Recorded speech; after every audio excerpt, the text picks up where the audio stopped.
So first of all, the lead pipe is going to be this main tube that we enter the mouthpiece into here.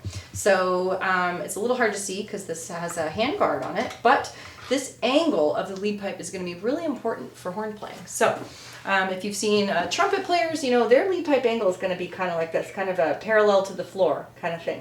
But for horn, we're going to really bring it down a bit more. We want to have a free upper lip.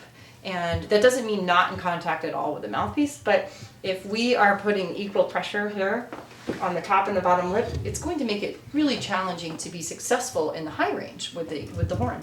So we're going to bring this down. Now, another thing I want you to think about is making sure that we have an even pressure from side to side. So for example, if I'm doing something like this, and I'm really pressing in on this side of my face or this side, that's not ideal, right? So we want to just feel like the ring of the mouthpiece, we're just going to feel it gently here. Now as far as placement, again for trumpet and trombone, tuba, it's going to be a little bit different for the other brass instruments, but for horn, what we want to do is have 2/3 upper and 1/3 lower. And actually I can show you with this wacky looking device here we have that's called a visualizer.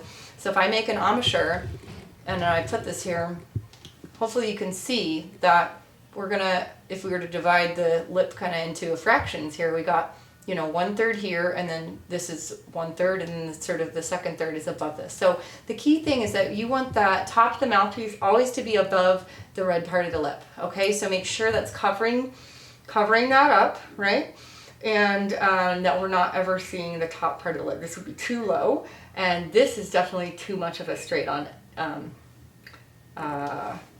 angle. So if we get it a little bit lower, and then again we're allowing some flexibility here, thinking a little bit down. Here's a good angle I'll show you from the side.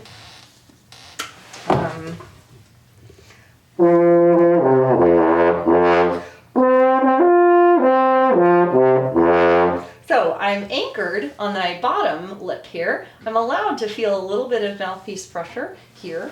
I'm going to firm up this bottom lip. So I'm kind of making a goofy face here, but I want you to imagine if you were going to accidentally get popped in the teeth, you don't want something squishy, right? Then the teeth are going to be bye-bye, right? If we imagine firming up this muscle above the bottom teeth, okay, now don't actually bump your bottom lip or your teeth, right?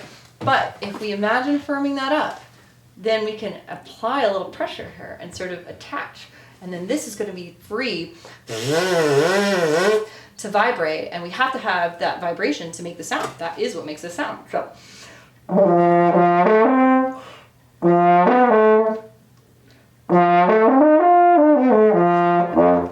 All right, now one other thing you can work on for changing the pitch of the notes, because that's one of the hardest things when we're starting to learn the horn. How do we make the notes go up? How do we make the notes go down?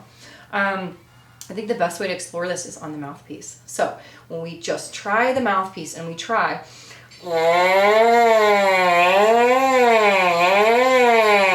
if you try to buzz on the mouthpiece and you can get that pitch to change, then you can do it on the horn, okay?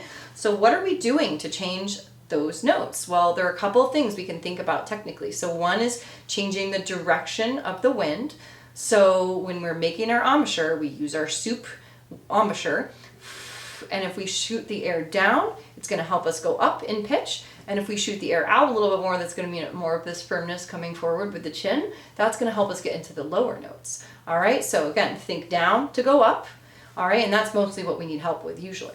Now, another thing that's going to help us move up in the range is, as I'm showing here, is some tongue movement. All right, so inside the mouth, if you can whistle, you can try.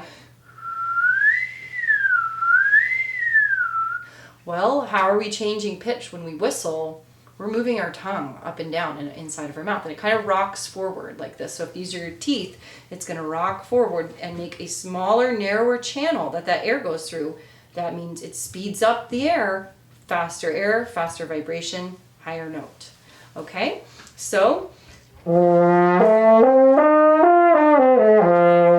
if we practice not even using the valves, but just going through the notes of the harmonic series, it's the same thing as the mouthpiece. If we can buzz a glissando in an octave, and then we add that to the horn,